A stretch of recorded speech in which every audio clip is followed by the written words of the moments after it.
Why Rust, you might ask? Rust is a blazingly fast and memory efficient, with no runtime or garbage collector. It can power performance critical services, run on embedded devices, and easily integrate with other languages.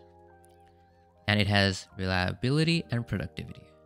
But for today's case, we'll look at the embedded devices. We will take Rust and put it to a good use and program a Raspberry Pi Pico.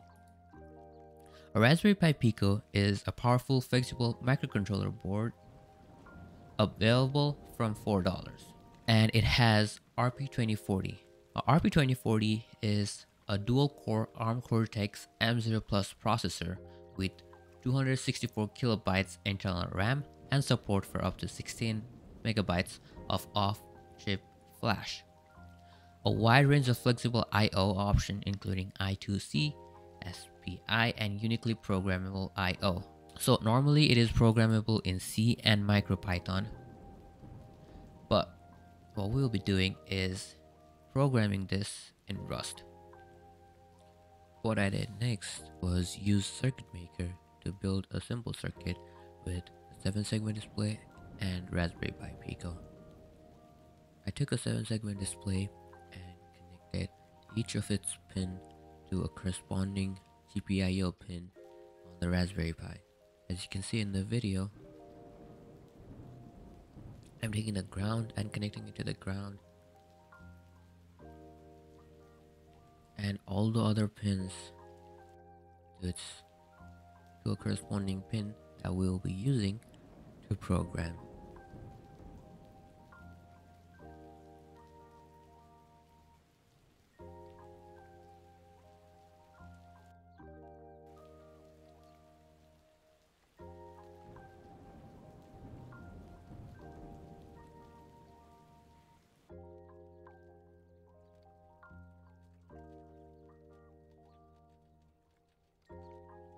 Before I could start building the actual circuit, I needed to solder the Raspberry Pi Pico so that it's easier to work with breadboards.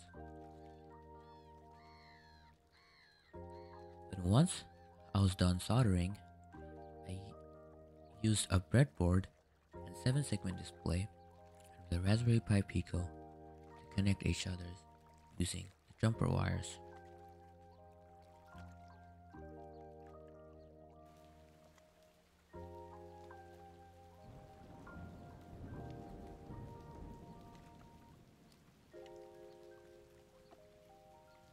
So this is the code that I used to run and create a Raspberry Pi 7-segment decoder. And what it does is, if we look at the 7seg.rs, I have a public structure called 7seg, and it takes in all the pins as the parameter, and it creates a new object of 7seg, which has a function called display. And in here I match the given number to number 1, 2, 3, 4, 5, 6, and so on. And what I do is I take the individual pins and set it to high, so that it can light up. So to represent number 1, we have to enable pin B and C, which gives us the output as number 1, and for number 2 we have to enable all of those pins. So this is basically how you make a simple decoder. So this should be pretty straightforward for most people. The map error is, we're just mapping the error of set high onto error, and leaving main.rs to handle more errors over here, which when I do display, I look for error and do more error handling over here. So the main part of this code is the main.rs, where we have to specify this to macro to say that we're running it in an embedded system. And we have to import all of this. So this is the module that I made, which is 7seg.rs, and I have to specify this. This is the function main is the entry point of our program, and I just set info program start. This is not really necessary, but I just added it here. Next, we have this and this. So the clocks is used for delay, and watchdog is used over here to initialize the clock, and pack is also used to initialize the clock, which helps us initialize the delay. Next, we are getting the pins. So this pins will allow us to access the individual GPIO pin that we connected our 7-segment display to, which I labeled it as A, B, C, D, E, F, G, and DT. DT is supposed to be a decimal point or a dot, which I won't really use it, but I just initialize it over here. Then I created a new variable called 7, which gives me an object from 7-segment, and I passed in all of these pins as the input. Then over here is the main loop, which allows me to display from 0 all the way up to 9. So this loop is very simple. What it does is it has a counter variable here, and it takes the 7 object that I created, and I don't know if object is the right word to use here, but I'll just use it because it's easier. I'll just use 7 the display counter, so it will display whatever number is stored in the variable counter, and if it's okay, it's fine. If not, then it's going to return error, and error will just be stored in display. Won't really do anything with it. And I added a delay of 500 millisecond, and after that I just pass in 20. So why I passed 20 is because the default sets everything to low. So if it does not match any of this, and if we pass in 10, it's gonna set the decimal point to high. But I'll not do it. So once the counter reaches 10, the counter is being set back to 0. So every time the counter reaches 10 over here, right after we increment, it's gonna go back to 0. So we will never reach a counter of 10. And when we say 20, it'll set everything to low, and it will allow a new number to pop up. So that's the basics of it. And we also need to add 2 more files. One is inside .cargo. There is this thing called config.toml, which allows us to specify how to run and build our file. So the runner will be ELF to UF2. ELF is your normal binary file, but then Raspberry Pi takes in UF2 file. So that's what we'll be using to convert our normal file to UF2 file.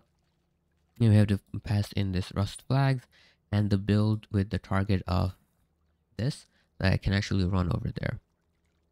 Next we need to do is for our given hardware, we need to provide the memory address of where the boot is, and the flash, and the RAM. So we're basically saying that the boot starts at this index, and it has a length of, not this index, this memory address, and it has a length of this hex value, and the flash starts from that, which is this plus that, right after that, which is which you can see in memory right here. If we add this to that memory, we get this memory address, and it has a length of 2048K, And if we add that, the RAM starts from over here. And these are other stuff that we want to add with the bootloader and other stuff. Honestly, I don't really know much about this. I just copied off from the documentation. So the next thing is in cargo.toml. We have to add all of this, the Cortex-M to RT. So the Cortex-M is the processor's architecture that we are using, ARM Cortex 20 something.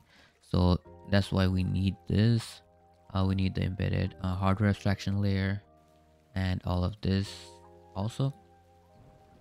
So the place where I've learned about this is Rust, Raspberry Pi.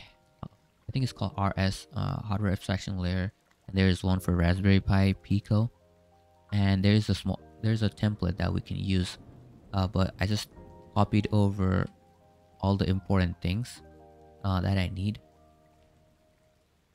to make things a bit simpler. So here's a whole template that I use for a different project, and it has a lot more than just that, but which are really not that necessary to run our code. That's why I didn't use it in this project. But if you want to learn more about it, I'll link the template in the description box and you can go check that out. And once we have all of this, all I need to do is plug in my Raspberry Pi Pico,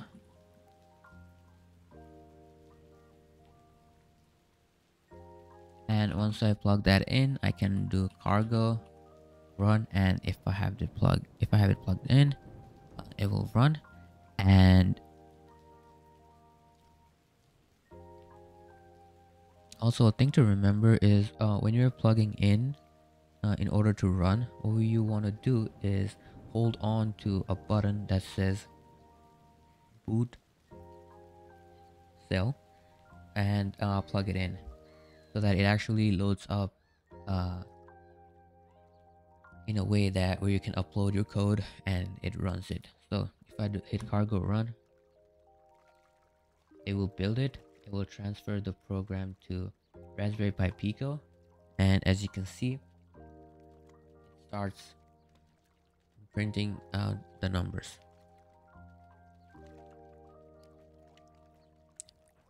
Alright, thank you guys for watching this video. Hope you liked it. Hope you learned something out of it. Thank you.